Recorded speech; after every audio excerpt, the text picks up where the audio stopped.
अस्सलाम वालेकुम नाजरीन, आप देख रहे हैं JN न्यूज़ और मैं हूं आपकी होस्ट रुबीना चौधरी।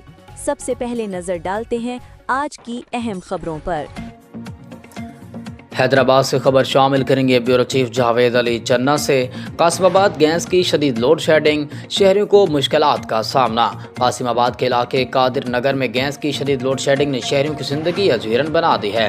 इलाका मकीनों के मुताबिक कई घंटों तक गैस की फराहमी मुअत्तल रहती है, जिसके बायस घरेलू अमूर खुसूसन खाना पकाने में शदीद दुश्वारी पेश आ रही है।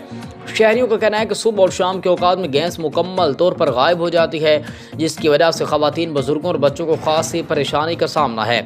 बाज़ घरों में मुतबादिल इंतज़ाम न होने के बायस लोग होटलों और महंगे खानों पर इन्हिसार करने पर भी मजबूर हैं। इलाका मकीनों ने मुतलका हुक्काम से मुतालबा किया है कि गैस की गैर ऐलान या लोड शेडिंग का फौरी नोटिस लिया जाए और फराहमी को यकीनी बनाया जाए, ताकि अवाम को इस अज़ियतनाक सूरत हाल से निजात मिल सके।